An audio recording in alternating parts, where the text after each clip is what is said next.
Chapter 16 relates what became of Oliver Twist after he had been claimed by Nancy. The narrow streets and courts at length terminated in a large open space, scattered about which were pens for beasts and other indications of a cattle market. Sikes slackened his pace when they reached the spot, the girl being quite unable to support any longer the rapid rate at which they had hitherto walked. Turning to Oliver, he roughly commanded him to take hold of Nancy's hand. "Do you hear?" growled Sikes, as Oliver hesitated and looked around. They were in a dark corner quite out of the track of passengers. Oliver saw but too plainly that resistance would be of no avail. He held out his hand, which Nancy clasped tight in hers. "Give me the other," said Sikes, seizing Oliver's unoccupied hand. "Here, Bullseye!" The dog looked up and growled. "See here, boy," said Sikes, putting his other hand to Oliver's throat. "If he ever speaks so soft a word, hold him. D'ye mind?" The dog growled again, and licking his lips, eyed Oliver as if he were anxious to attach himself to his windpipe without delay. "He's as willing as a Christian. Strike me blind if he isn't," said Sikes, regarding the animal with a kind of grim and ferocious approval. "Now you know what you've got to expect, master, so call away as quick as you like. The dog will soon stop that game. Get on, young un." Bullseye wagged his tail in acknowledgment of this unusually endearing form of speech, and giving vent to another admonitory growl for the benefit of Oliver, led the way onward. It was Smithfield that they were crossing, although it might have been Grosvenor Square for anything Oliver knew to the contrary. The night was dark and foggy. The lights in the shops could scarcely struggle through the heavy mist, which thickened every moment and shrouded the streets and houses in gloom, rendering the strange place still stranger in Oliver's eyes, and making his uncertainty the more dismal and depressing. They had hurried on a few paces when a deep church bell struck the hour. With its first stroke, his two conductors stopped, and turned their heads in the direction whence the sound proceeded. "8 o'clock, Bill," said Nancy, when the bell ceased. "What's the good of telling me that? I can hear it, can't I?" replied Sikes. "I wonder whether they can hear it," said Nancy. "Of course they can," replied Sikes. "It was Bartlemy time when I was shopped, and there weren't a penny trumpet in the fair, as I couldn't hear the squeaking on. After I was locked up for the night, the row and din outside made the thundering old jail so silent that I could have almost beat my brains out against the iron plates of the door." "Poor fellow," said Nancy, with her face turned toward the quarter in which the bell had sounded. "Oh, Bill, such fine young chaps as them." "Yes, that's all you women think of," answered Sikes. "Fine young chaps. Well, they're as good as dead, so it don't much matter." With this consolation, Mr. Sikes appeared to repress a rising tendency to jealousy, and clasping Oliver's wrist more firmly, told him to step out again. "Wait a minute," said the girl. "I wouldn't hurry by if it was you that was coming out to be hung the next time 8 o'clock struck, Bill. I'd walk round and round the place till I dropped, if the snow was on the ground, and I hadn't a shawl to cover me." "And what good would that do?" inquired the unsentimental Mr. Sikes. "Unless you could pitch over a file and 20 yards of good stout rope, you might as well be walking 50 mile off, or not walking at all, for all the good it would do me. Come on, and don't stand preaching there." The girl burst into a laugh, drew her shawl more closely around her, and they walked away, but Oliver felt her hand tremble, and looking up in her face as they passed a gas lamp, saw that it had turned a deadly white. They walked on, by little frequented and dirty ways, for a full half-hour, meeting very few people, and those appearing from their looks to hold much the same position in society as Mr. Sikes himself. At length they turned into a very filthy, narrow street, nearly full of old clothes shops. The dog, running forward, as if conscious that there was no further occasion for his keeping on guard, stopped before the door of a shop that was closed, and apparently untenanted. The house was in a ruinous condition, and on the door was nailed a board, intimating that it was to let, which looked as if it had hung there for many years.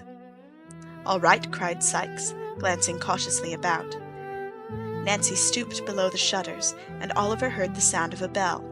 They crossed to the opposite side of the street, and stood for a few moments under a lamp.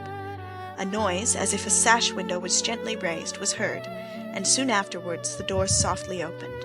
Mr. Sikes then seized the terrified boy by the collar with very little ceremony, and all three were quickly inside the house. The passage was perfectly dark. They waited, while the person who had let them in chained and barred the door. "Anybody here?" inquired Sikes. "No," replied a voice, which Oliver thought he had heard before. "Is the old one here?" asked the robber. "Yes," replied the voice, "and precious down in the mouth he's been. Won't he be glad to see you?" "Oh, no." The style of this reply, as well as the voice which delivered it, seemed familiar to Oliver's ears, but it was impossible to distinguish even the form of the speaker in the darkness. "Let's have a glim," said Sikes, "or we shall go breaking our necks or treading on the dog. Look after your legs if you do." "Stand still a moment, and I'll get you one," replied the voice. The receding footsteps of the speaker were heard, and in another minute the form of Mr. John Dawkins, otherwise the Artful Dodger, appeared. He bore in his right hand a tallow candle stuck in the end of a cleft stick. The young gentleman did not stop to bestow any other mark of recognition upon Oliver than a humorous grin, but turning away beckoned the visitors to follow him down a flight of stairs.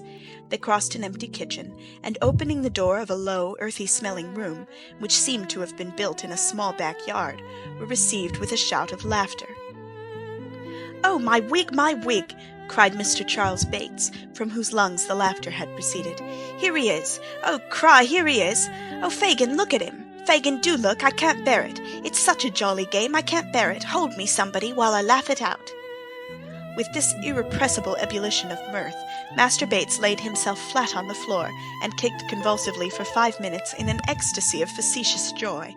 Then, jumping to his feet, he snatched the cleft stick from the Dodger, and advancing to Oliver, viewed him round and round, while the Jew, taking off his nightcap, made a great number of low bows to the bewildered boy. The Artful, meantime, who was of a rather saturnine disposition, and seldom gave way to merriment when it interfered with business, rifled Oliver's pockets with steady assiduity. "Look at his togs, Fagin," said Charlie, putting the light so close to his new jacket as nearly to set him on fire. "Look at his togs! Superfine cloth, and the heavy swell cut. Oh, my eye, what a game! And his books, too! Nothing but a gentleman, Fagin." "Delighted to see you looking so well, my dear," said the Jew, bowing with mock humility. "The Artful shall give you another suit, my dear, for fear you should spoil that Sunday one. Why didn't you write, my dear, and say you were coming? We'd have got something warm for supper." At this Master Bates roared again so loud that Fagin himself relaxed, and even the Dodger smiled, but as the Artful drew forth the 5-pound note at that instant, it is doubtful whether the sally of the discovery awakened his merriment. "Hello, what's that?" inquired Sikes, stepping forward as the Jew seized the note. "That's mine, Fagin." "No, no, my dear," said the Jew. "Mine, Bill, mine. You shall have the books." "If that ain't mine," said Bill Sikes, putting on his hat with a determined air. "Mine and Nancy's, that is. I'll take the boy back again." The Jew started. Oliver started too, though from a very different cause, for he hoped that the dispute might really end in his being taken back. "Come, hand over, will you?" said Sikes. "This is hardly fair, Bill. Hardly fair, is it, Nancy?" inquired the Jew. "Fair or not fair," retorted Sikes, "hand over, I tell you. Do you think Nancy and me has got nothing else to do with our precious time but spend it in scouting after and kidnapping every young boy as gets grabbed through you? Give it here, you avaricious old skeleton, give it here." With this gentle remonstrance, Mr. Sikes plucked the note from between the Jew's finger and thumb, and looking the old man coolly in the face, folded it up small and tied it in his neckerchief. "That's for our share of the trouble," said Sikes, "and not half enough, either. You may keep the books if you're fond of reading. If you ain't, you may sell 'em." "They're very pretty," said Charlie Bates, who with sundry grimaces had been affecting to read one of the volumes in question. "Beautiful writing, isn't it, Oliver?" At sight of the dismayed look with which Oliver regarded his tormentors, Master Bates, who was blessed with a lively sense of the ludicrous, fell into another ecstasy, more boisterous than the first. "They belong to the old gentleman," said Oliver, wringing his hands, "to the good, kind old gentleman who took me into his house and had me nursed when I was near dying of the fever. Oh, pray send them back. Send him back the books and money. Keep me here all my life long, but pray send them back. He'll think I stole them. The old lady, all of them who were so kind to me, will think I stole them. Oh, do have mercy on me and send them back." With these words, uttered with all the energy of passionate grief, Oliver fell upon his knees at the Jew's feet, and beat his hands together in perfect desperation. "The boy's right," remarked Fagin, looking covertly round, and knitting his shaggy eyebrows into a hard knot. "You're right, Oliver, you're right. They will think you've stolen 'em. Ha-ha," chuckled the Jew, rubbing his hands. "It couldn't have happened better if we'd chosen our time." "Of course it couldn't," replied Sikes. "I knowed that directly I seen him coming through Clerkenwell with the books under his arm. It's all right. They're soft-hearted psalm-singers, or they wouldn't have taken him in at all, and they'll ask no questions after him, fear they should be obliged to prosecute, and so get him lagged. He's safe enough." Oliver had looked from one to the other, while these words were being spoken, as if he were bewildered, and could scarcely understand what passed. But when Bill Sikes concluded, he jumped suddenly to his feet and tore wildly from the room, uttering shrieks for help, which made the bare old house echo to the roof. "Keep back the dog, Bill!" cried Nancy, springing before the door and closing it, as the Jew and his two pupils darted out in pursuit. "Keep back the dog! He'll tear the boy to pieces!" "Serves him right," cried Sikes, struggling to disengage himself from the girl's grasp. "Stand off from me, or I'll split your head against the wall." "I don't care for that, Bill, I don't care for that," screamed the girl, struggling violently with the man. "The child shan't be torn down by the dog unless you kill me first." "Shan't he?" said Sikes, setting his teeth. "I'll soon do that if you don't keep off." The housebreaker flung the girl from him to the further end of the room, just as the Jew and the two boys returned, dragging Oliver among them. "What's the matter here?" said Fagin, looking around. "The girl's gone mad, I think," replied Sikes savagely.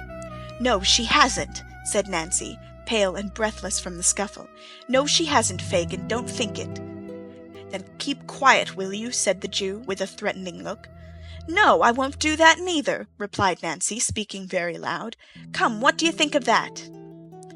Mr. Fagin was sufficiently well acquainted with the manners and customs of that particular species of humanity to which Nancy belonged, to feel tolerably certain that it would be rather unsafe to prolong any conversation with her at present. With the view of diverting the attention of the company, he turned to Oliver. "So you want to get away, my dear, did you?"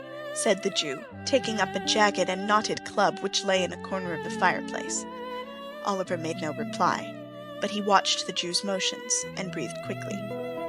"Wanted to get assistance? Called for the police, did you?" sneered the Jew, catching the boy by the arm. "We'll cure you of that, my young master."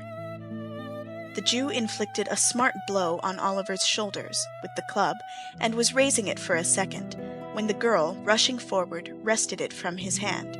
She flung it into the fire with a force that brought some of the glowing coals whirling out into the room. "I won't stand by and see it done, Fagin," cried the girl. "You've got the boy, and what more would you have? Let him be, or I shall put that mark on some of you that will bring me to the gallows before my time." The girl stamped her foot violently on the floor as she vented this threat, and with her lips compressed and her hands clenched, looked alternately at the Jew and the other robber, her face quite colourless from the passion of rage into which she had gradually worked herself. "Why, Nancy," said the Jew, in a soothing tone, after a pause, during which he and Mr. Sikes had stared at one another in a disconcerted manner, "you're more clever than ever tonight. My dear, you are acting beautifully." "Am I?" said the girl. "Take care I don't overdo it. You'll be the worse for it, Fagin, if I do, and so I tell you in good time to keep clear of me." There is something about a roused woman, especially if she add to all her other strong passions the fearless impulses of recklessness and despair, which few men like to provoke. The Jew saw that it would be hopeless to effect any further mistake regarding the reality of Miss Nancy's rage, and shrinking involuntarily back a few paces, cast a glance, half imploring and half cowardly, at Sikes, as if to hint that he was the fittest person to pursue the dialogue. Mr. Sikes, thus mutely appealed to, and possibly feeling his personal pride and influence interested in the immediate reduction of Miss Nancy to reason, gave utterance to about a couple of score of curses and threats, the rapid production of which reflected great credit on the fertility of his invention. As they produced no visible effect on the object against whom they were discharged, however, he resorted to more tangible arguments. "What do you mean by this?" said Sikes, backing the enquiry with a very common imprecation concerning the most beautiful of human features, which, if it were heard above, only once out of every 50,000 times that it is uttered below, would render blindness as common a disorder as measles. "What do you mean by it? Burn my body, do you know who you are, and what you are?" "Oh, yes, I know all about it," replied the girl, laughing hysterically, and shaking her head from side to side with a poor assumption of indifference. "Well, then, keep quiet," rejoined Sikes, with a growl like that he was accustomed to use when addressing his dog, "or I'll quiet you for a good long time to come." The girl laughed again, even less composedly than before, and darting a hasty look at Sikes, turned her face aside, and bit her lip till the blood came. "You're a nice one," added Sikes, as he surveyed her with a contemptuous air, "to take up the humane and genteel side. A pretty subject for the child, as you call him, to make a friend of." "God help me, I am," cried the girl passionately, "and I wish I had been struck dead in the street, or had changed places with them they passed so near tonight, before I'd lent a hand in bringing him here. He's a thief, a liar, a devil, all that's bad from this night forth. Isn't it enough for the old wretch without blows?" "Come, come, Sikes," said the Jew, appealing to him in a remonstratory tone, and motioning toward the boys, who were eagerly attentive to all that passed. "We must have civil words. Civil words, Bill." "Civil words!" cried the girl, whose passion was frightful to see. "Civil words, you villain! Yes, you deserve them from me. I thieved for you when I was a child not half as old as this," pointing to Oliver. "I have been in the same trade and in the same service for 12 years since. Don't you know it? Speak out, don't you know it?" "Well, well," replied the Jew, with an attempt at pacification, "and if you have, it's your living." "Aye, it is," replied the girl, not speaking, but pouring out the words in one continuous and vehement scream. "It is my living, and the cold, wet, dirty streets are my home, and you're the wretch that drove me to them long ago, and that'll keep me there, day and night, till I die." "I shall do you a mischief," interposed the Jew, goaded by these reproaches, "a mischief worse than that, if you say much more." The girl said nothing more, but tearing her hair and dress in a transport of passion, made such a rush at the Jew as would probably have left signal marks of her revenge upon him, had not her wrists been seized by Sikes at the right moment, upon which she made a few ineffectual struggles, and fainted. "She's all right now," said Sikes, laying her down in a corner. "She's uncommon strong in the arms when she's up in this way." The Jew wiped his forehead and smiled, as if it were a relief to have the disturbance over, but neither he nor Sikes nor the dog nor the boys seemed to consider it in any other light than a common occurrence incidental to business. "It's the worst of having to do with women," said the Jew, replacing his club, "but they're clever, and we can't get on in our line without 'em. Charlie, show Oliver to bed." "I suppose he better not wear his best clothes tomorrow, Fagin, had he?" inquired Charlie Bates. "Certainly not," replied the Jew, reciprocating the grin with which Charlie put the question. Master Bates, apparently much delighted with his commission, took the cleft stick, and led Oliver into an adjacent kitchen, where there were 2 or 3 of the beds on which he had slept before, and here, with many uncontrollable bursts of laughter, he produced the identical old suit of clothes which Oliver had so much congratulated himself upon leaving off at Mr. Brownlow's, and the accidental display of which, to Fagin, by the Jew who purchased them, had been the very first clue received of his whereabouts. "Put off the smart ones," said Charlie, "and I'll give 'em to Fagin to take care of. Oh, what fun it is!" Poor Oliver unwillingly complied. Master Bates, rolling up the new clothes under his arm, departed from the room, leaving Oliver in the dark, and locking the door behind him. The noise of Charlie's laughter, and the voice of Miss Betsy, who opportunely arrived to throw water over her friend and perform other feminine offices for the promotion of her recovery, might have kept many people awake under more happy circumstances than those in which Oliver was placed, but he was sick and weary, and he soon fell sound asleep. End of chapter 16. Chapter 17. Oliver's destiny continuing unpropitious brings a great man to London to injure his reputation. It is the custom on the stage, in all good murderous melodramas, to present the tragic and the comic scenes in as regular alternation as the layers of red and white in a side of streaky bacon. The hero sinks upon his straw bed, weighed down by fetters and misfortunes. In the next scene, his faithful but unconscious squire regales the audience with a comic song. We behold, with throbbing bosoms, the heroine in the grasp of a proud and ruthless baron, her virtue and her life alike in danger, drawing forth her dagger to preserve the one at the cost of the other. And just as our expectations are wrought up to the highest pitch, a whistle is heard, and we are straightway transported to the great hall of the castle, where a grey-headed seneschal sings a funny chorus with a funnier body of vassals, who are free of all sorts of places, from church vaults to palaces, and roam about in company, caroling perpetually. Such changes appear absurd, but they are not so unnatural as they would seem at first sight.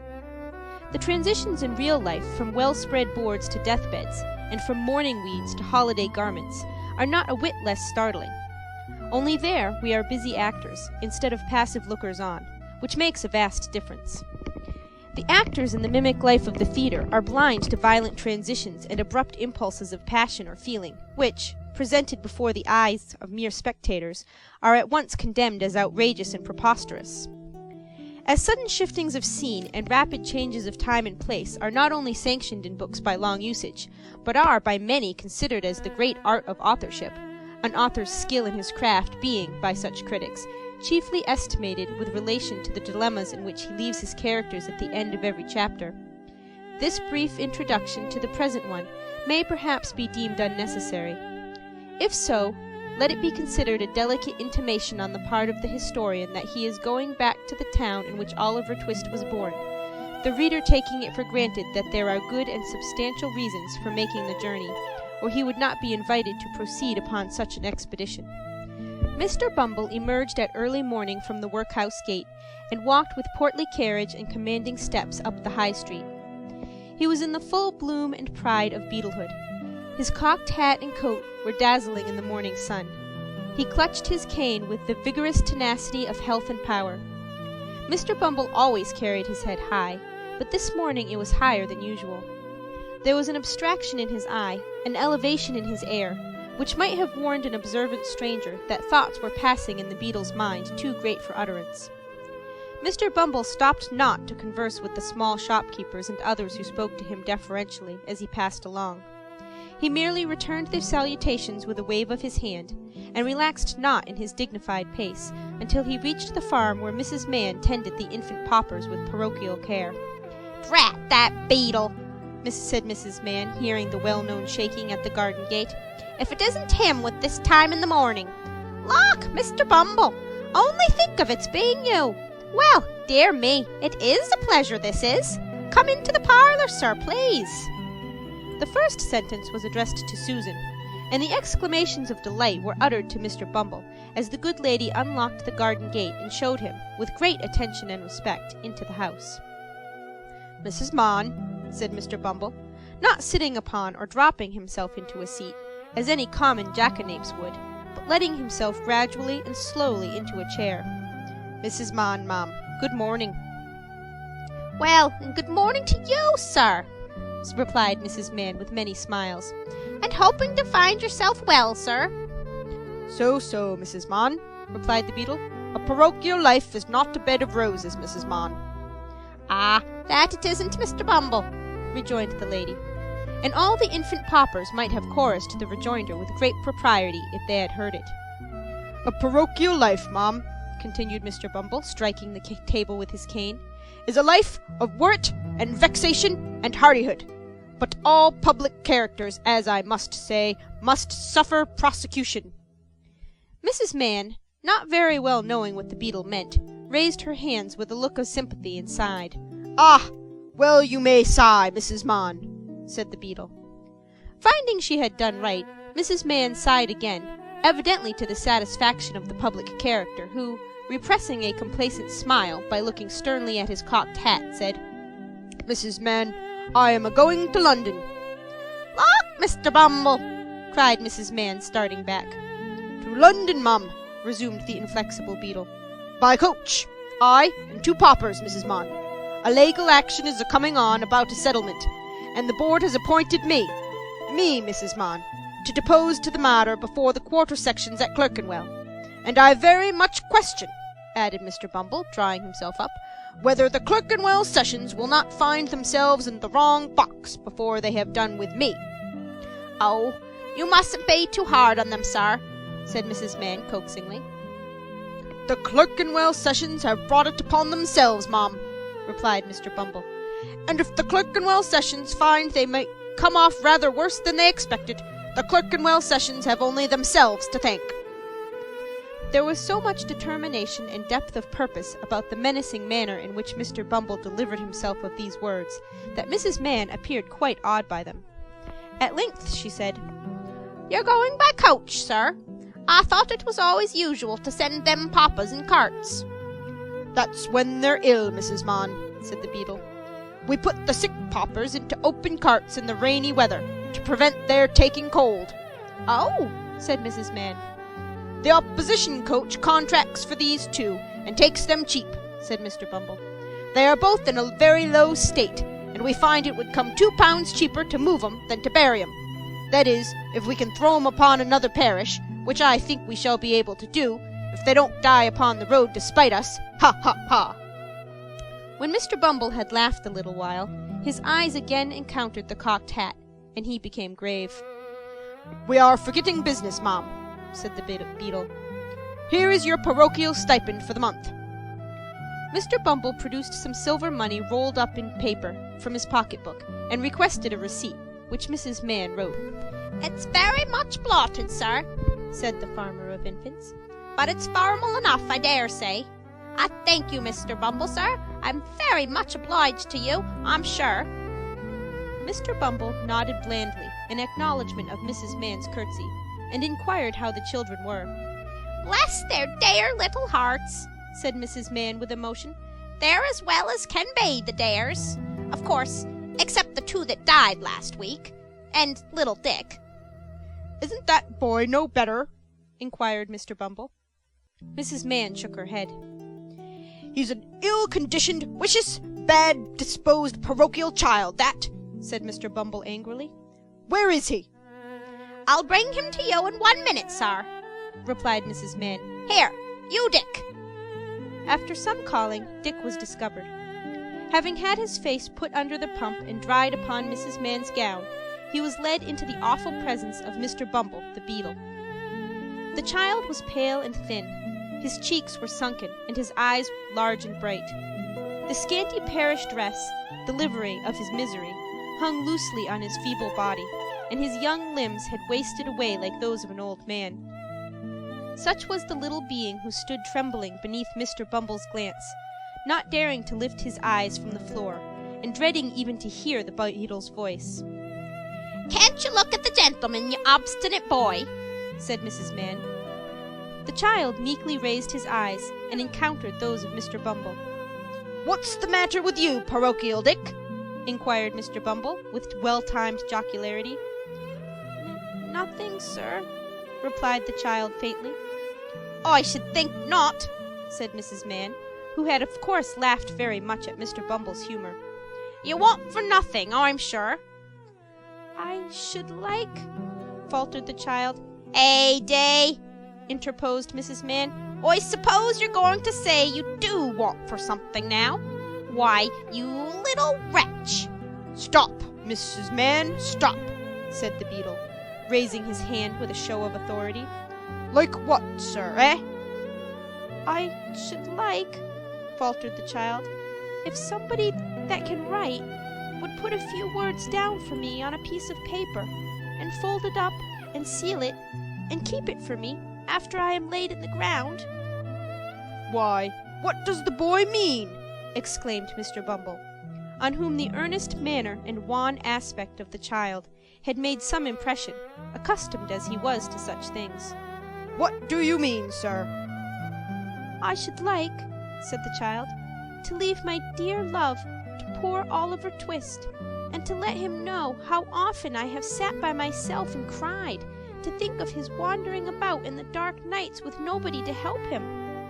And I should like to tell him," said the child, pressing his small hands together and speaking with great fervor, "that I was glad to die when I was very young, for perhaps if I had lived to be a man, and grown old, my little sister, who is in heaven, might forget me or be unlike me, and it would be so much happier if we were both children there together."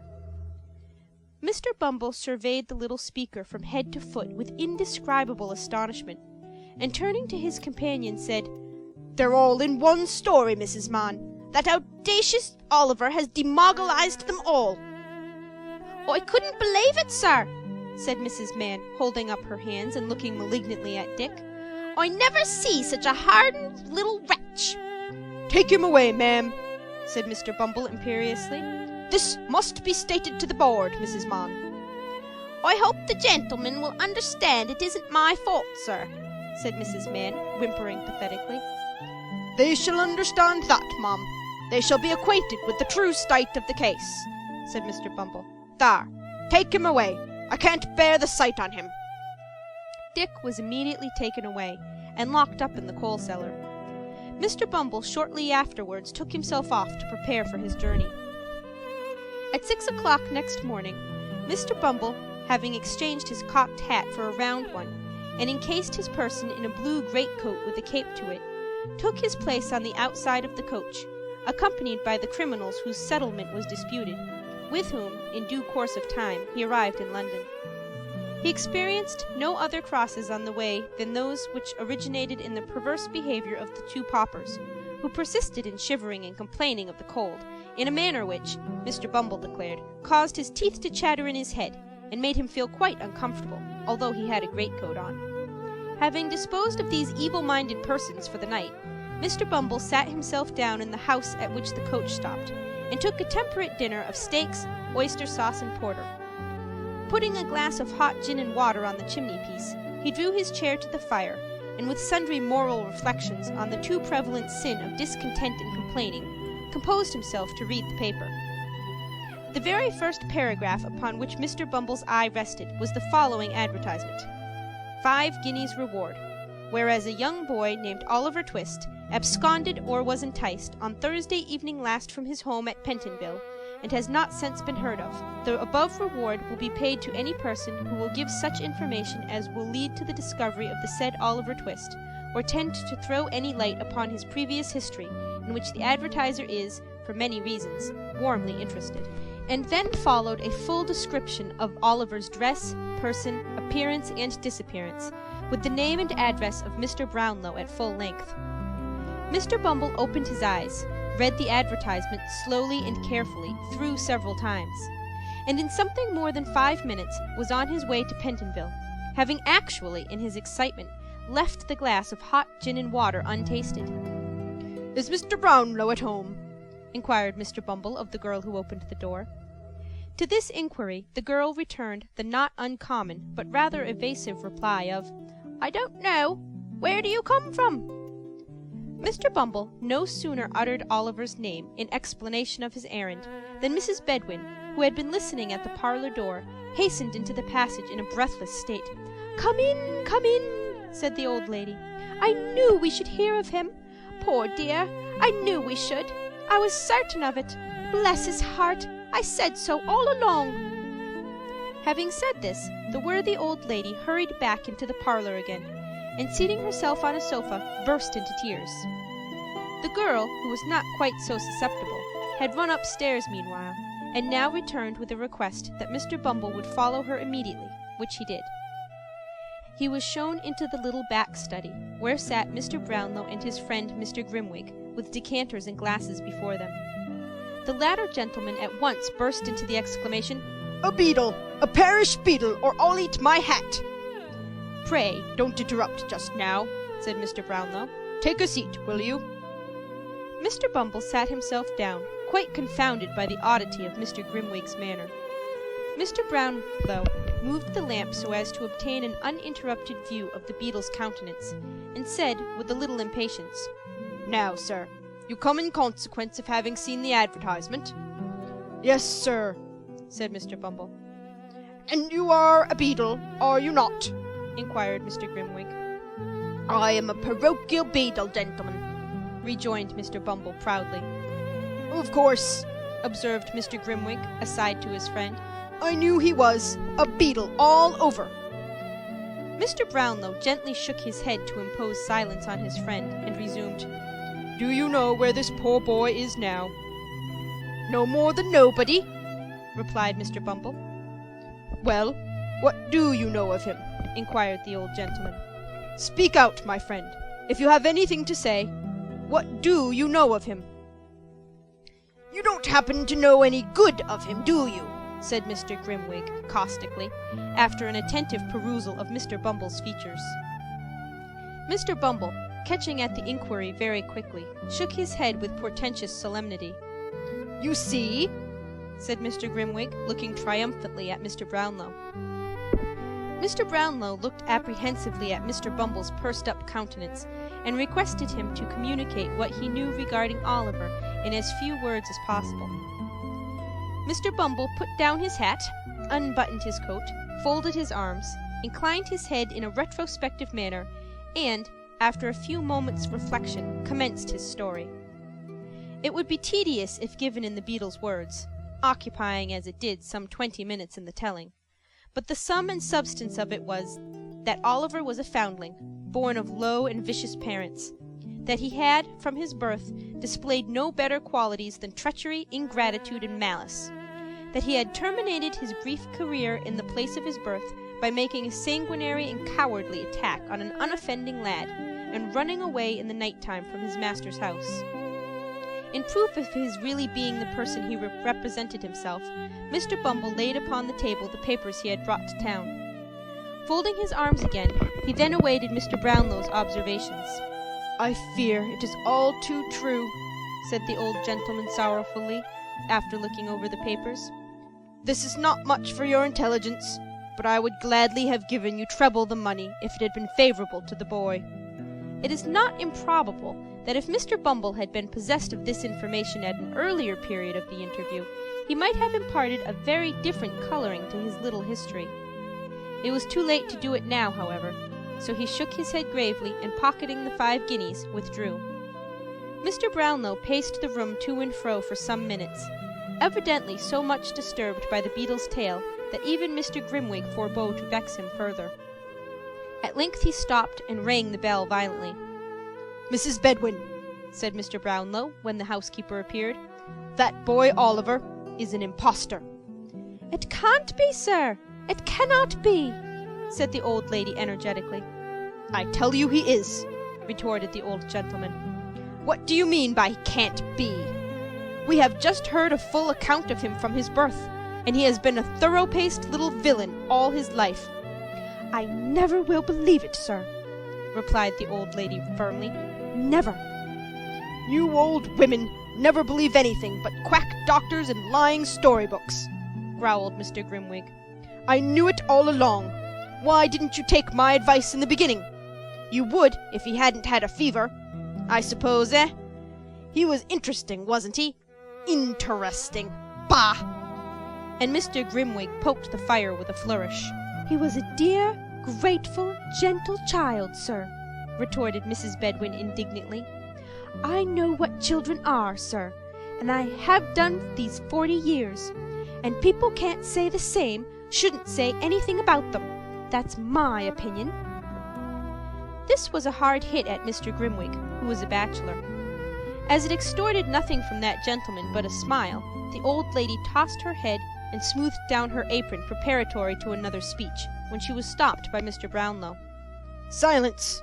said the old gentleman, feigning an anger he was far from feeling. "Never let me hear the boy's name again. I rang to tell you that. Never. Never on any pretense, mind. You may leave the room, Mrs. Bedwin. Remember, I am in earnest." There were sad hearts at Mr. Brownlow's that night. Oliver's heart sank within him when he thought of his good, kind friends. It was well for him that he could not know what they had heard, or it might have broken outright. End of chapter 17. Chapter 18. How Oliver passed his time in the improving society of his reputable friends. About noon next day, when the Dodger and Master Bates had gone out to pursue their customary avocations, Mr. Fagin took the opportunity of reading Oliver a long lecture on the crying sin of ingratitude, of which he clearly demonstrated he had been guilty, to no ordinary extent, in wilfully absenting himself from the society of his anxious friends, and, still more, in endeavoring to escape from them after so much trouble and expense had been incurred in his recovery. Mr. Fagin laid great stress on the fact of his having taken Oliver in, and cherished him, when, without his timely aid, he might have perished with hunger, and he related the dismal and affecting history of a young lad whom, in his philanthropy, he had succored under parallel circumstances, but who, proving unworthy of his confidence and evincing a desire to communicate with the police, had unfortunately come to be hanged at the Old Bailey one morning. Mr. Fagin did not seek to conceal his share in the catastrophe, but lamented with tears in his eyes that the wrong-headed and treacherous behavior of the young person in question had rendered it necessary that he should become the victim of certain evidence for the Crown, which, if it were not precisely true, was indispensably necessary for the safety of him, Mr. Fagin, and a few select friends. Mr. Fagin concluded by drawing a rather disagreeable picture of the discomforts of hanging, and with great friendliness and politeness of manner expressed his anxious hopes that he might never be obliged to submit Oliver Twist to that unpleasant operation. Little Oliver's blood ran cold as he listened to the Jew's words, and imperfectly comprehended the dark threats conveyed in them. That it was possible even for justice itself to confound the innocent with the guilty when they were in accidental companionship he knew already, and that deeply laid plans for the destruction of inconveniently knowing or over-communicative persons had been really devised or carried out by the old Jew on more occasions than one, he thought by no means unlikely when he recollected the general nature of the altercations between that gentleman and Mr. Sikes, which seemed to bear reference to some foregone conspiracy of the kind.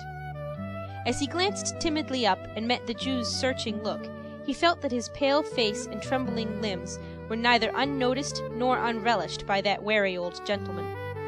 The Jew, smiling hideously, patted Oliver on the head, and said that if he kept himself quiet and applied himself to business, he saw they would be very good friends yet. Then, taking his hat and covering himself with an old patched greatcoat, he went out and locked the room door behind him. And so Oliver remained all that day, and for the greater part of many subsequent days, seeing nobody between early morning and midnight, and left during the long hours to commune with his own thoughts, which, never failing to revert to his kind friends and the opinion they must long ago have formed of him, were very sad indeed.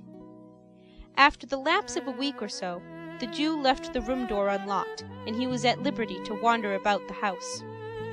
It was a very dirty place. The rooms upstairs had great high wooden chimney pieces and large doors, with panelled walls and cornices to the ceilings, which, although they were black with neglect and dust, were ornamented in various ways. From all of these tokens, Oliver concluded that a long time ago, before the old Jew was born, it had belonged to better people, and had perhaps been quite gay and handsome, dismal and dreary as it looked now. Spiders had built their webs in the angles of the walls and ceilings, and sometimes, when Oliver walked softly in a room, the mice would scamper across the floor and run back terrified to their holes. With these exceptions, there was neither sight nor sound of any living thing, and often when it grew dark, and he was tired of wandering from room to room, he would crouch in the corner of the passage by the street door, to be as near living people as he could, and would remain there, listening and counting the hours, until the Jew or the boys returned. In all the rooms, the mouldering shutters were fast closed. The bars which held them were screwed tight into the wood. The only light which was admitted stealing its way through round holes at the top, which made the rooms more gloomy and filled them with strange shadows. There was a back garret window with rusty bars outside, which had no shutter, and out of this Oliver often gazed with a melancholy face for hours together. But nothing was to be descried from it but a confused and crowded mass of housetops, blackened chimneys, and gable ends. Sometimes, indeed, a grisly head might be seen, peering over the parapet wall of a distant house, but it was quickly withdrawn again, and as the window of Oliver's observatory was nailed down and dimmed with the rain and smoke of years, it was as much as he could do to make out the forms of the different objects beyond, without making any attempt to be seen or heard. which he had as much chance of being as if he had lived inside the ball of St. Paul's Cathedral.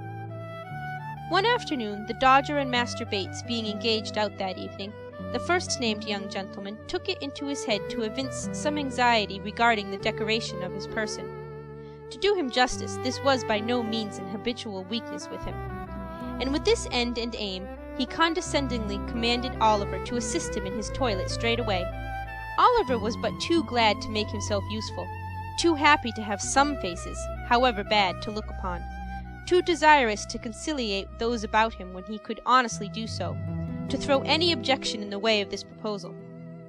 So he at once expressed his readiness, and kneeling on the floor while the Dodger sat upon the table so that he could take his foot in his lap, he applied himself to a process which Mr. Dawkins designated as japanning his trotter cases. The phrase, rendered into plain English, signifieth cleaning his boots.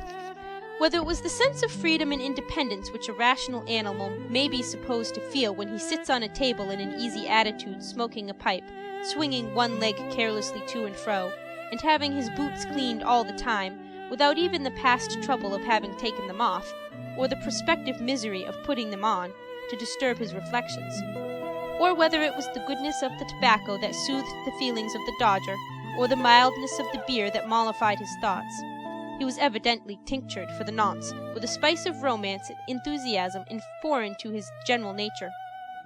He looked down on Oliver with a thoughtful countenance for a brief space, then, raising his head and heaving a gentle sigh, said, half in abstraction and half to Master Bates, "What a pity it is if he isn't a prig!"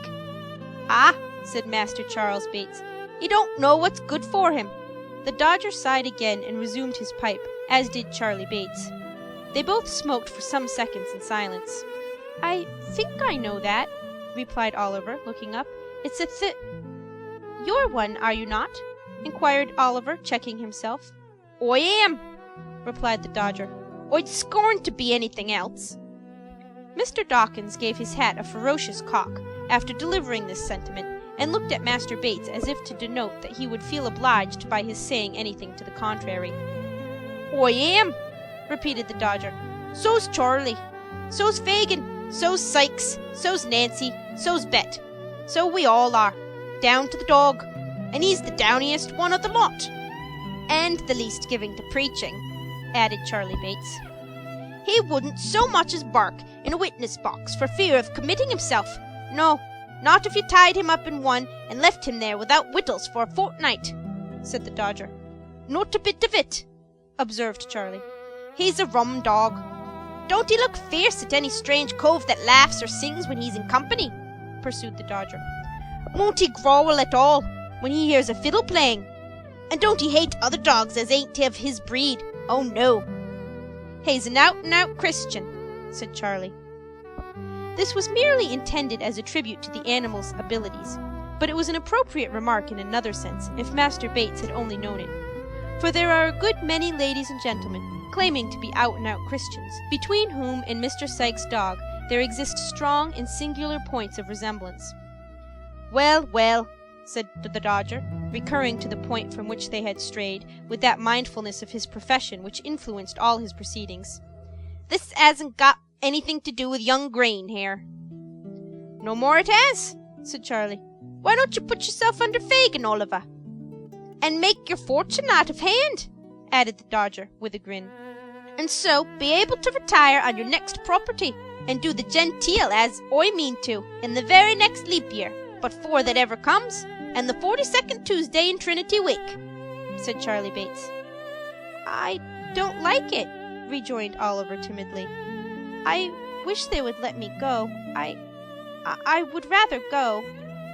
"And Fagin would rather not," rejoined Charlie. Oliver knew this too well, but thinking it might be dangerous to express his feelings more openly, he only sighed, and went on with his boot cleaning. "Go?" exclaimed the Dodger. "Why, where's your spirit? Don't you take any pride out of yourself? Would you go and be dependent on your friends?" "Oh, blow that," said Master Bates, drawing 2 or 3 silk handkerchiefs from his pocket and tossing them into a cupboard. "That's too mean, that is." "I couldn't do it," said the Dodger, with an air of haughty disgust. You can leave your friends, though, said Oliver with a half-smile, and let them be punished for what you did. That, rejoined the Dodger, with a wave of his pipe, that was all out of consideration for Fagin, 'cause the traps know that we work together, and he might have got in trouble if we hadn't made our lucky. That was the move, wasn't it, Charlie?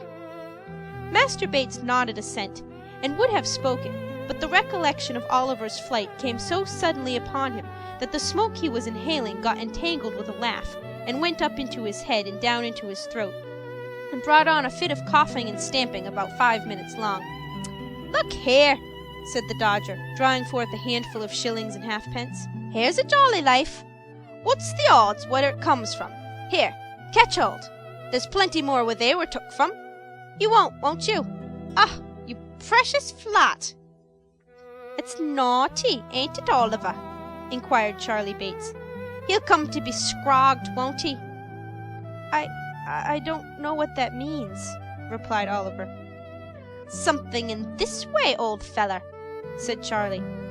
As he said it, Master Bates caught up an end of his neckerchief, and, holding it erect in the air, dropped his head on his shoulder and jerked a curious sound through his teeth, thereby indicating by a lively pantomimic representation that scragging and hanging were one and the same thing. That's what it means, said Charlie. Look how he stares, Jack. I never did see such prime company as ere boy. He'll be the death of me, I know he will. Master Charlie Bates, having laughed heartily again, resumed his pipe with tears in his eyes. You've been brought up bad, said the Dodger, surveying his boots with much satisfaction when Oliver had polished them. Fagin will make something of you, though, or you'll be the first he ever had that turned out unprofitable. You'd better begin at once, for you'll come to the trade long before you think of it, and you're only losing time, Oliver. Master Bates backed this advice with sundry moral admonitions of his own, which being exhausted, he and his friend Mr. Dawkins launched into a glowing description of the numerous pleasures incidental to the life they led, interspersed with a variety of hints to Oliver that the best thing he could do would be to secure Fagin's favor without more delay, by the means which they themselves had employed to gain it. And always put this in your pipe, Nolly, said the Dodger, as the Jew was heard unlocking the door above. If you don't take fogles and tickers. What's the good of talking in that way? Interposed Master Bates. You don't know what you mean. If you don't take pocket handkerchers and watches, said the Dodger, reducing his conversation to the level of Oliver's capacity, some other cove will, so that the coves that lose 'em will be all the worse, and you'll be all the worse too, and nobody a ha'porth the better, except the chap what gots them, and you've just as good a right to them as they have. To be sure, said the Jew, who had entered unseen by Oliver. It all lies in a nutshell, my dear. In a nutshell. Take the Dodger's word for it. Ha ha. He understands the catechism of his trade. The old man rubbed his hands gleefully together as he corroborated the Dodger's reasoning in these terms, and chuckled with delight at his pupil's proficiency. The conversation proceeded no farther at this time, for the Jew had returned home accompanied by Miss Betsy and a gentleman whom Oliver had seen before, but who was accosted by the Dodger as Tom Chitling, and who, having lingered on the stairs to exchange a few gallantries with the lady, now made his appearance. Mr. Chitling was older in years than the Dodger, having perhaps numbered 18 winters, but there was a degree of deference in his deportment toward that young gentleman which seemed to indicate that he felt himself conscious of a slight inferiority in point of genius and professional acquirements. He had small, twinkling eyes and a pock-marked face, wore a fur cap, a dark corduroy jacket, greasy fustian trousers, and an apron. His wardrobe was, in truth, rather out of repair, but he excused himself to the company by stating that his time was only out an hour before, and that, in consequence of having worn the regimentals for 6 weeks past, he had not been able to bestow any attention on his private clothes. Mr. Chitling added, with strong remarks of irritation, that the new way of fumigating clothes up yonder was infernal unconstitutional, for it had burnt holes in them, and there was no remedy against the county. The same remark he considered to apply to the regulation mode of cutting the hair, which he held to be decidedly unlawful. Mr. Chitling wound up his observations by stating that he had not touched a drop of anything for 42 mortal, long, hard-working days, and that he wished he might be busted if he warn't as dry as a lime-basket. "Where do you think the gentleman come from, Oliver?" inquired the Jew with a grin, as the other boys put a bottle of spirits on the table. I don't know, sir," replied Oliver. "Who's that?" inquired Tom Chitling, casting a contemptuous look at Oliver. "A young friend of mine, my dear," replied the Jew. "He's in luck, then," said the young man, with a meaning look at Fagin. "Never mind where I come from, young'un. You find your way there soon enough, I'll bet a crown." At this sally the boys laughed. After some jokes on the same subject, they exchanged a few short whispers with Fagin and withdrew. After some words apart between the last comer and Fagin, they drew their chairs towards the fire, and the Jew, telling Oliver to come and sit by him, led the conversation to the topics most calculated to interest his hearers. These were the great advantages of the trade, the proficiency of the Dodger, the amiability of Charlie Bates, and the liberality of the Jew himself. At length these subjects displayed signs of being thoroughly exhausted, and Mr. Chitling did the same, for the house of correction becomes fatiguing after a week or two. Miss Betsy accordingly withdrew, and left the party to their repose. From this day Oliver was seldom left alone, but was placed in almost constant communication with the two boys, who played the old game with the Jew every day. Whether for their own improvement or Oliver's, Mr. Fagin best knew. At other times the old man would tell them stories of robberies he had committed in his younger days, mixed up with so much that was droll and curious, that Oliver could not help laughing heartily, and showing that he was amused in spite of all his better feelings. In short, the wily old Jew had the boy in his toils. Having prepared his mind, by solitude and gloom, to prefer any society to the companionship of his own sad thoughts in such a dreary place, he was now slowly instilling into his soul the poison which he hoped would blacken it and change its hue forever. End of chapter 18. Chapter 19, in which a notable plan is discussed and determined on. It was a chill, damp, windy night when the Jew, buttoning his greatcoat tight round his shriveled body and pulling the collar up over his ears so as completely to obscure the lower part of his face, emerged from his den. He paused on the step as the door was locked and chained behind him, and having listened while the boys made all secure, and until the retreating footsteps were no longer audible, slunk down the street as quickly as he could. The house to which Oliver had been conveyed was in the neighborhood of Whitechapel. The Jew stopped for an instant at the corner of the street, and, glancing suspiciously round, crossed the road and struck off in the direction of Spitalfields. The mud lay thick upon the stones, and a black mist hung over the streets. The rain fell sluggishly down, and everything felt cold and clammy to the touch. It seemed just the night when it befitted such a being as the Jew to be abroad. As he glided stealthily along, creeping beneath the shelter of the walls and doorways, the hideous old man seemed like some loathsome reptile, engendered in the slime and darkness through which he moved, crawling forth by night in search of some rich offal for a meal. He kept on his course, through many winding and narrow ways, until he reached Bethnal Green. Then, turning suddenly off to the left, he soon became involved in a maze of the mean and dirty streets which abound in that close and densely populated quarter. The Jew was evidently too familiar with the ground he traversed to be at all bewildered, either by the darkness of the night or the intricacies of the way.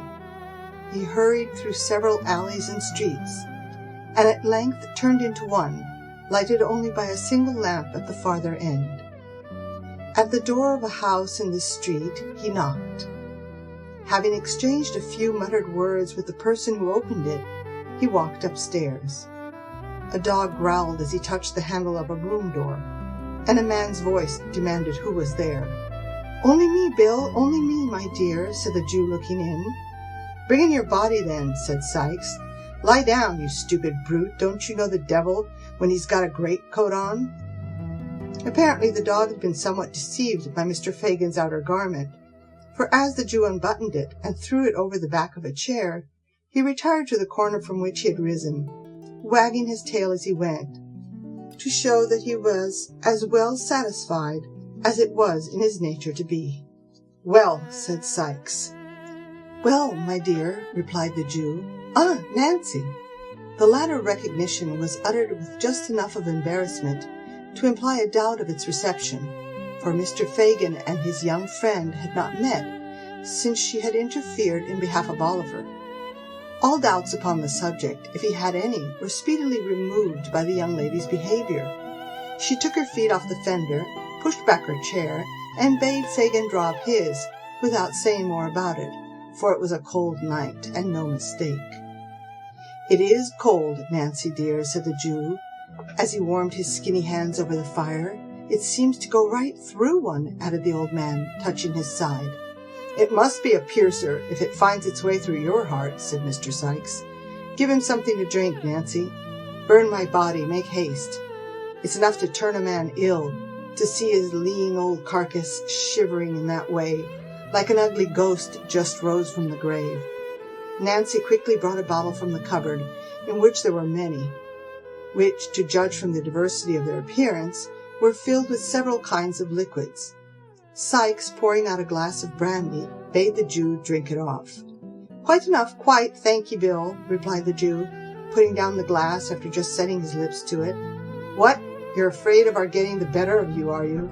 inquired Sikes, fixing his eyes on the Jew. "Ugh!" With a hoarse grunt of contempt, Mr. Sikes seized the glass and threw the remainder of its contents into the ashes, as a preparatory ceremony to filling it again for himself, which he did at once.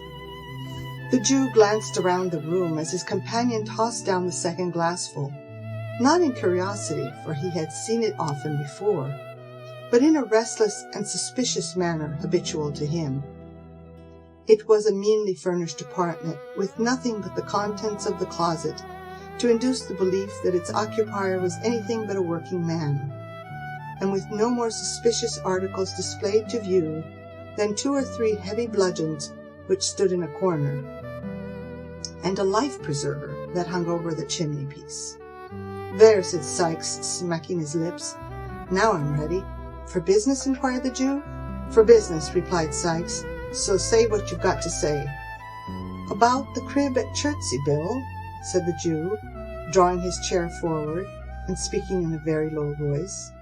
"Yes, what about it?" inquired Sikes. "Ah, you know what I mean, my dear," said the Jew. "He knows what I mean, Nancy, don't he?"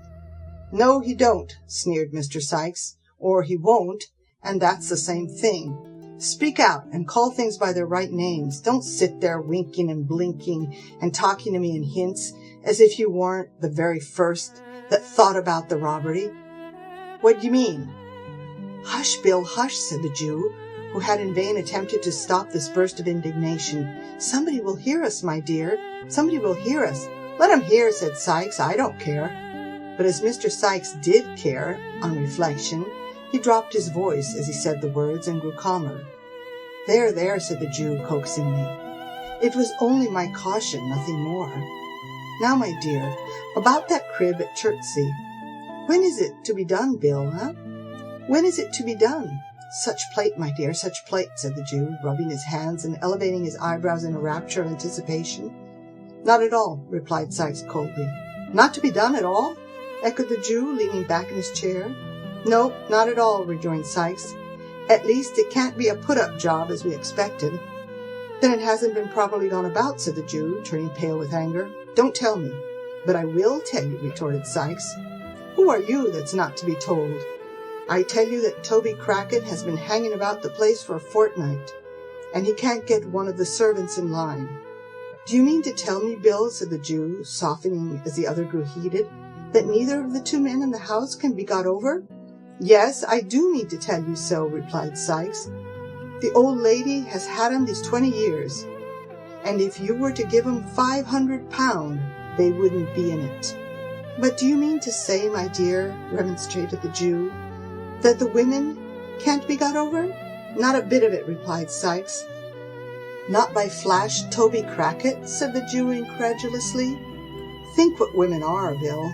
No, not even by Flash Toby Crackit, replied Sikes.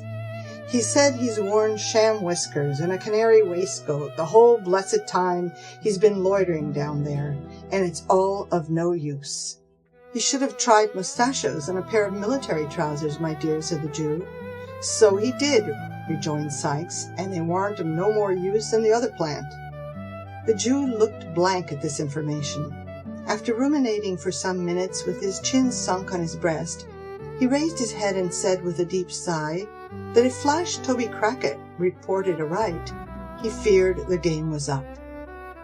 And yet, said the old man, dropping his hands on his knees, it's a sad thing, my dear, to lose so much when we had set our hearts upon it.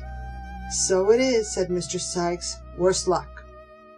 A long silence ensued, during which the Jew was plunged in deep thought, with his face wrinkled into an expression of villainy perfectly demoniacal. Sikes eyed him furtively from time to time. Nancy, apparently fearful of irritating the housebreaker, sat with her eyes fixed upon the fire, as if she had been deaf to all that passed. Fagin, said Sikes, abruptly breaking the stillness that prevailed, is it worth 50 shiners extra if it's safely done from the outside? Yes, said the Jew, as suddenly rousing himself. Is it a bargain? Inquired Sikes. Yes, my dear, yes, rejoined the Jew, his eyes glistening and every muscle in his face working with the excitement that the inquiry had awakened.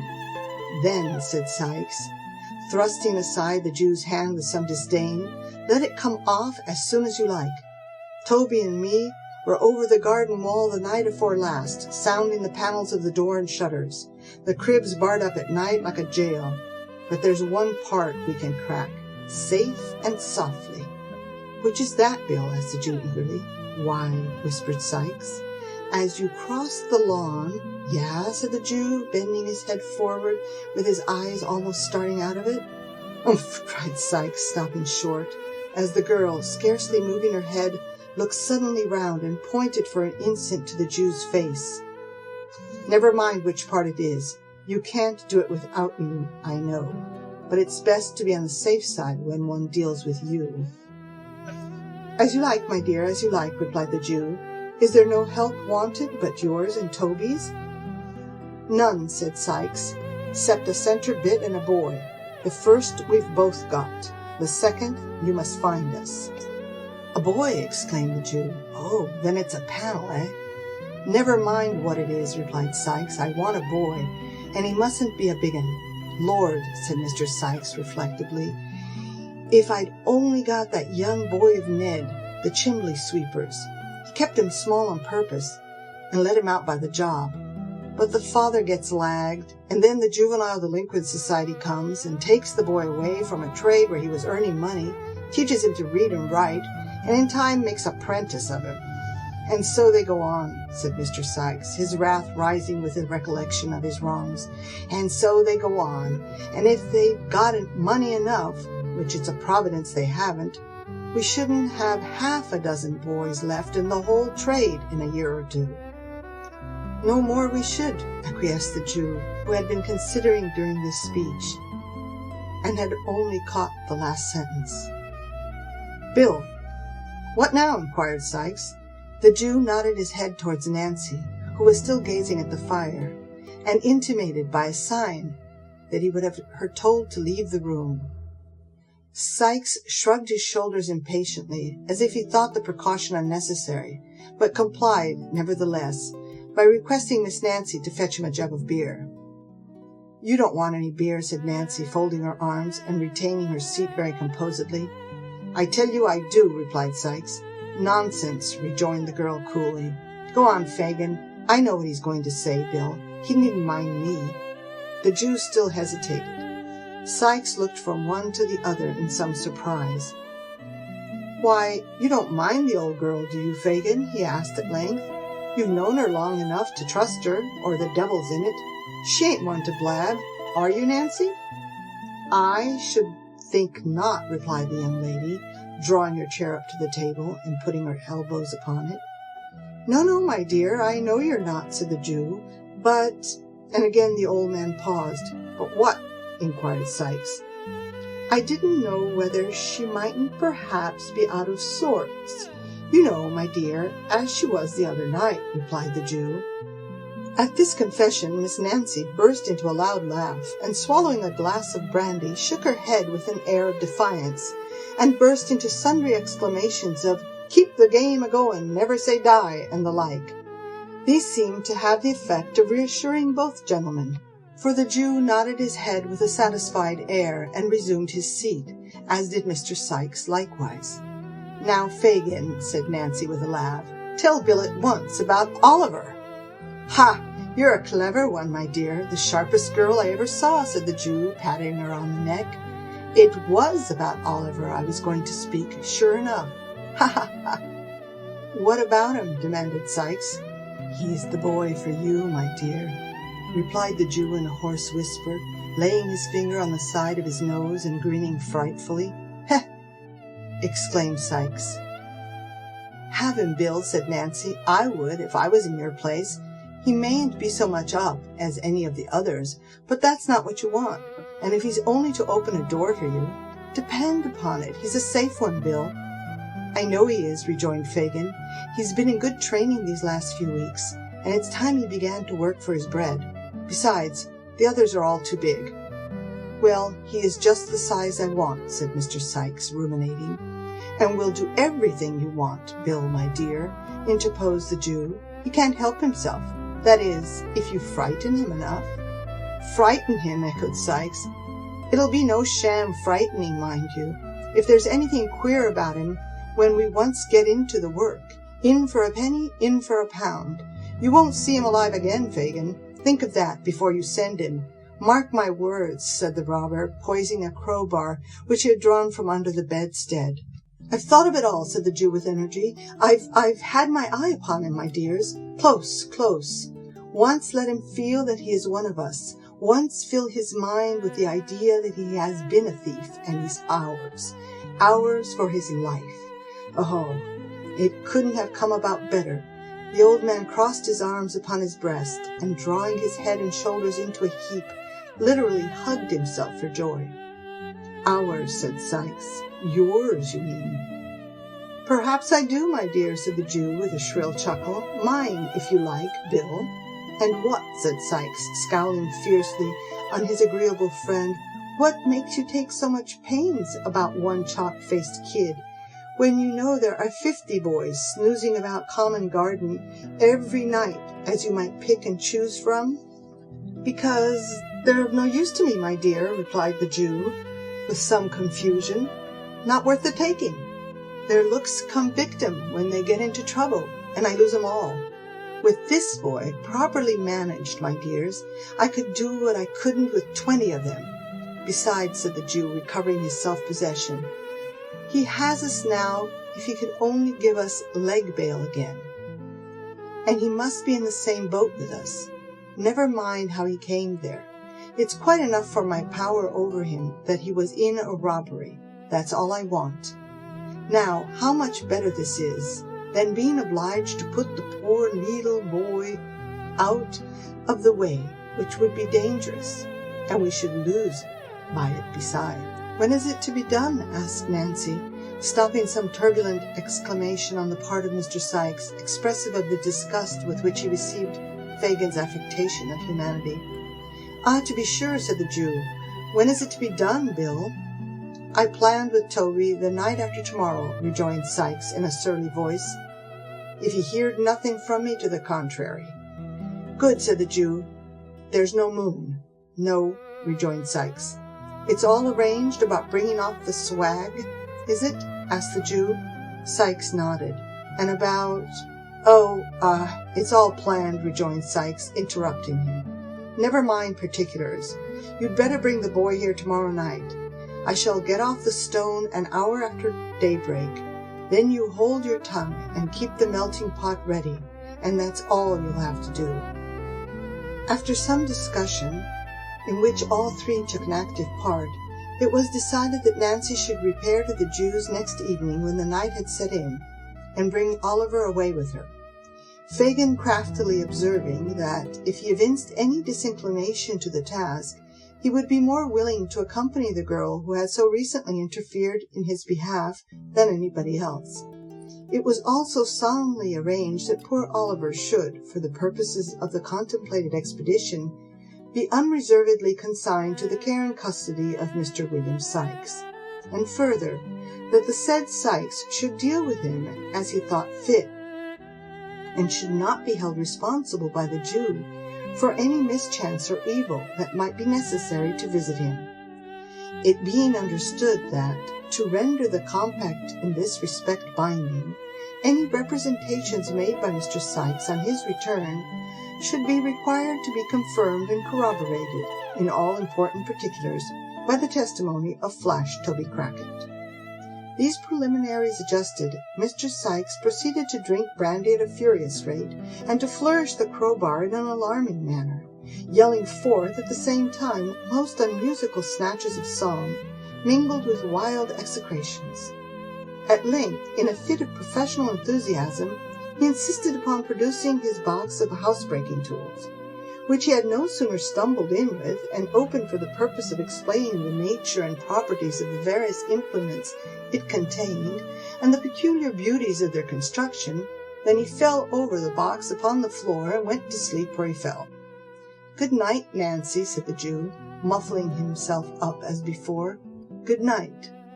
Their eyes met, and the Jew scrutinized her narrowly. There was no flinching about the girl. She was as true and earnest in the matter as Toby Crackit himself could be. The Jew again bade her good night, and bestowing a sly kick upon the prostrate form of Mr. Sikes while her back was turned, roped downstairs. "Always the way," muttered the Jew to himself as he turned homeward. "The worst of these women is, that a very little thing serves to call up some long-forgotten feeling, and the best of them is, that it never lasts. Ha ha! The man against the child for a bag of gold." Beguiling the time with these pleasant reflections, Mr. Fagin wended his way through mud and mire to his gloomy abode, where the Dodger was sitting up, impatiently awaiting his return. "Is Oliver abed? I want to speak to him," was his first remark as they descended the stairs. "Hours ago," replied the Dodger, throwing open a door. "Here he is." The boy was lying fast asleep on a rude bed upon the floor, so pale with anxiety and sadness and the closeness of his prison that he looked like death. Not death as it shows in shroud and coffin, but in the guise it wears when life has just departed, when a young and gentle spirit has, but an instant, fled to heaven, and the gross air of the world has not had time to breathe upon the changing dust it hallowed. "Not now," said the Jew, turning softly away. "Tomorrow, tomorrow." End of Chapter 19. Chapter 20, wherein Oliver is delivered over to Mr. William Sikes. When Oliver awoke in the morning, he was a good deal surprised to find that a new pair of shoes, with strong, thick soles, had been placed at his bedside, and his old shoes had been removed. At first, he was pleased with the discovery, hoping that it might be the forerunner of his release, but such thoughts were quickly dispelled on his sitting down to breakfast along with the Jew, who told him, in a tone and manner which increased his alarm, that he was to be taken to the residence of Bill Sikes that night. To stop there, sir?" asked Oliver anxiously. No, my dear, not to stop there," replied the Jew. "We shouldn't like to lose you. Don't be afraid, Oliver. You shall come back to us again. Ha, ha, ha! We won't be so cruel as to send you away, my dear. Oh, no." The old man, who was stooping over the fire toasting a piece of bread, looked round as he bantered Oliver thus, and chuckled as if to show that he knew he would still be very glad to get away if he could. "I suppose," said the Jew, fixing his eyes on Oliver, "you want to know what you're going to Bill's for, my dear?" Oliver colored involuntarily to find that the old thief had been reading his thoughts, but boldly said, yes, he did want to know. Why do you think? Inquired Fagin, burying the question. Indeed, I don't know, sir, replied Oliver. Bah, said the Jew, turning away with a disappointed countenance from a close pursuit of the boy's face. Wait till Bill tells you then. The Jew seemed much vexed by Oliver's not expressing any greater curiosity on the subject. But the truth is that although Oliver felt very anxious, he was much too confused by the earnest cunning of Fagin's looks and his own speculations to make any further inquiries just then. He had no other opportunity, for the Jew remained very surly and silent till night, when he prepared to go abroad.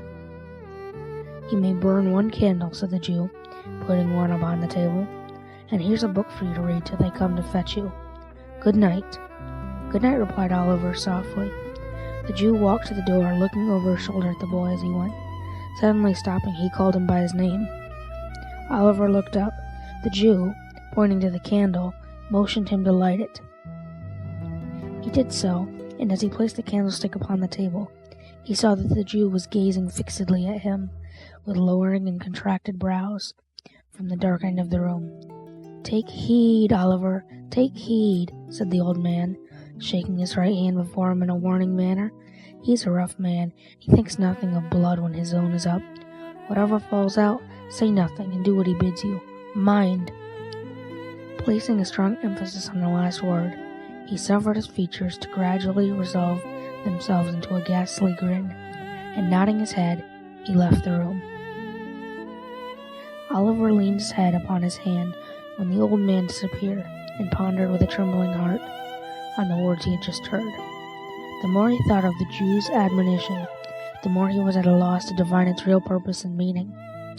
He could think of no bad object to be attained by sending him to Sikes, which would not be equally well answered by his remaining with Fagin, and after meditating for a long time, concluded that he had been selected to perform some ordinary menial offices for the housebreaker, until another boy, better suited for his purpose, could be engaged. He was too well accustomed to suffering, and had suffered too much where he was, to bewail the prospect of change very severely. He remained lost in thought for some minutes, and then with a heavy sigh, snuffed the candle, and taking the book up which the Jew had left him, began to read. He turned over the leaves, carelessly at first, but lighting on a passage which attracted his attention. He soon became intent upon the volume. It was a history of the lives and trials of great criminals, and the pages were soiled and thumbed with use. Here he read the dreadful crimes that had made blood run cold, of secret murders that had been committed by the lonely wayside, of bodies hidden from the eye of man in deep pits and wells, which would not keep them down, deep as they were, but had yielded them up at last after many years, and so maddened the murderers with the sight that in their horror they had confessed their guilt, and yelled for the gibbet to end their agony. Here, too, he read of men who, lying in their beds at the dead of night, had been tempted, so they said, and led on by their own bad thoughts to such dreadful bloodshed as it made the flesh creep and the limbs quail to think of. The terrible descriptions were so real and vivid that the sallow pages seemed to turn red with gore, and the words upon them to be sounded in his ears, as if they were whispered in hollow murmurs by the spirits of the dead. In a paroxysm of fear, the boy closed the book and thrust it from him, then falling upon his knees, he prayed heaven to spare him from such deeds, and rather to will that he should die at once than be reserved for such crimes, so fearful and appalling. By degrees he grew more calm and besought, in a low and broken voice, that he might be rescued from his present dangers, and that if any aid were to be raised up for a poor outcast boy, who had never known the love of friends or kindred, it might come to him now, when, desolate and deserted, he stood alone in the midst of wickedness and guilt. He had concluded his prayer, but still remained with his head buried in his hands, when a rustling noise aroused him. "What's that?" he cried, starting up, and catching a sight of a figure standing by the door. "Who's there?" "Me, only me," replied a tremulous voice. Oliver raised the candle above his head and looked towards the door. It was Nancy. "Put down the light," the girl said, turning away her head. "It hurts my eyes." Oliver saw that she was very pale, and gently inquired if she were ill. The girl threw herself into a chair, with her back towards him, and wrung her hands, but made no reply. "God forgive me," she cried after a while. "I never thought of this." "Has anything happened?" asked Oliver. "Can I help you?" "I will if I can. I will, indeed." She rocked herself to and fro, caught her throat, and uttering a gurgly sound, gasped for breath. "Nancy!" cried Oliver. "What is it?" The girl beat her hands upon her knees, and, suddenly stopping, drew her shawl close around her, and shivered with the cold. Oliver stirred the fire. Drawing her chair close to it, she sat there for a little time without speaking, but at length she raised her head and looked round. "I don't know what comes over me sometimes," said she, affecting to busy herself in arranging her dress. "It's this damp, dirty room, I think. Now, Nolly, dear, are you ready?" "Am I to go with you?" asked Oliver. "Yes, I have come from Bill," replied the girl. "You are to come with me." "What for?" asked Oliver, recoiling. "What for?" echoed the girl, raising her eyes, and averting them again. For the moment they encountered the boy's face. "Oh, for no harm." "I don't believe it," said Oliver, who had watched her closely. "Have it your own way," rejoined the girl, affecting to laugh. "For no good, then." Oliver could see that he had some power over the girl's better feelings, and for an instant thought of appealing to her compassion for his helpless state. But then the thought darted across his mind that it was barely 11 o'clock, and that many people were still in the streets, of whom some surely might be found to give credence to his tale. As the reflection occurred to him, he stepped forward and said somewhat hastily that he was ready. Neither his brief consideration nor its purport was lost on his companion. She eyed him narrowly while he spoke, and cast upon him a look of intelligence which sufficiently showed that he guessed what he had been passing in his thoughts. "Hush," said the girl, stooping over him, and pointing to the door as she looked cautiously round. "You can't help yourself. I have tried hard for you, but all to no purpose. You are hedged round and round. If you are ever able to get loose from here, this is not the time." Struck by the energy of her manner, Oliver looked up in her face with great surprise. She seemed to speak the truth. Her countenance was white and agitated, and she trembled with very earnestness. "I have saved you from being ill-used once, and I will again, and I do now," continued the girl aloud, "for those who would have fetched you, if I had not, would have been more far rough than me. I have promised for your being quiet and silent. If you are not, you only do harm to yourself and me too, and perhaps be my death. See here, I have borne all this for you already, as true as God sees me show it." She pointed hastily to some livid bruises on her neck and arms, and continued with great rapidity. "Remember this, and don't let me suffer more for you just now. If I could help you, I would, but I have not the power. They don't mean to harm you, whatever they make you do. It is no fault of yours. Hush! Every word from you is a blow for me. Give me your hands. Make haste, your hand." She caught the hand which Oliver instinctively placed in hers, and blowing out the light, drew him after her up the stairs. The door was opened quickly and by some one shrouded in the darkness, and as quickly closed when they had passed out. A hackney cabriolet was waiting, with the same vehemence which she had exhibited in addressing Oliver. The girl pulled him up with her, and drew the curtains close. The driver wanted no directions, but lashed out his horse into full speed without the delay of an instant. The girl still had Oliver fast by the hand, and continued to pour into his ear the warnings and assurances she had already imparted. All was so quick and hurried that he had scarcely time to recollect where he was, or how he came there, when the carriage stopped at the house to which the Jew's steps had been directed on the previous evening. For one brief moment Oliver cast a hurried glance along the empty street, and a cry for help hung upon his lips. But the girl's voice was in his ear, beseeching him in such tones of agony to remember her, that he had not the heart to utter it. While he hesitated, the opportunity was gone. He was already in the house, and the door was shut. "This way," said the girl, releasing her hold for the first time. "Bill!" "Hello," replied Sikes, appearing at the end of the stairs with a candle. Oh, that's the time of day. Come on. There was a very strong expression of approbation, an uncommonly hearty welcome from a person of Mr. Sikes' temperament. Nancy, appearing much gratified thereby, saluted him cordially. "Bullseye gone home with Tom," observed Sikes, as he lighted them up. "He'd have been in the way." "That's right," rejoined Nancy. "So you've got the kid," said Sikes, when they had all reached the room, closing the door as he spoke. "Yes, here he is," replied Nancy. "Did he come quiet?" inquired Sikes. "Like a lamb," rejoined Nancy. "I'm glad to hear it," said Sikes, looking grimly at Oliver, "for the sake of the young carcass, as would otherwise have suffered for it. Come here, young one, and let me read you a lecture which is as well got over at once." Thus addressing his new pupil, Mr. Sikes pulled off Oliver's cap, threw it in the corner, and then, taking him by the shoulder, sat himself down by the table, and stood the boy in front of him.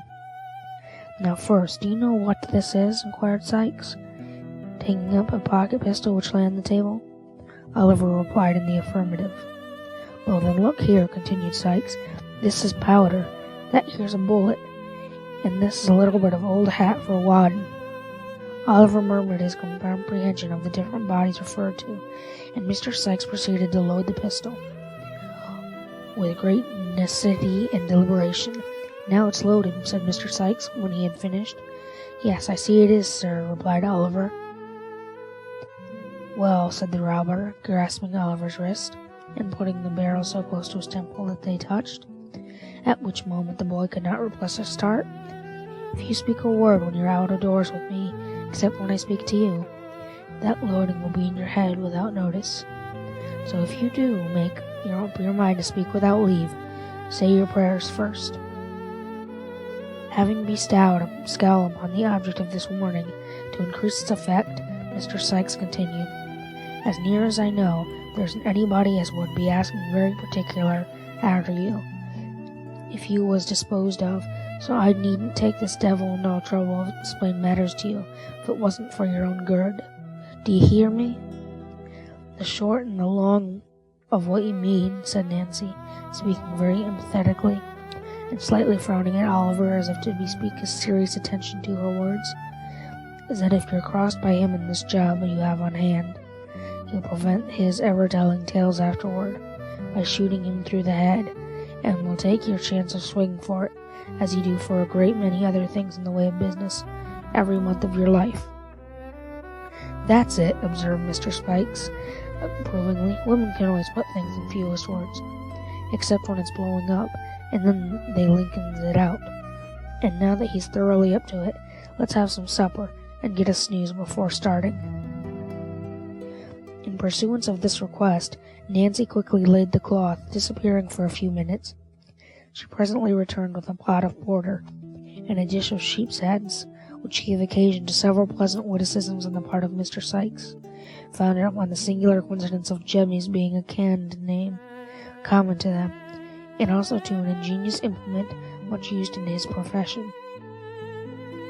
Indeed, the worthy gentleman, stimulated perhaps by the immediate prospect of being on active service, was in great spirits and good humour, in proof whereof it may be here remarked that he humorously drank all the beer at a draught, and did not utter, on a rough calculation, more than 80 oaths during the whole progress of the meal.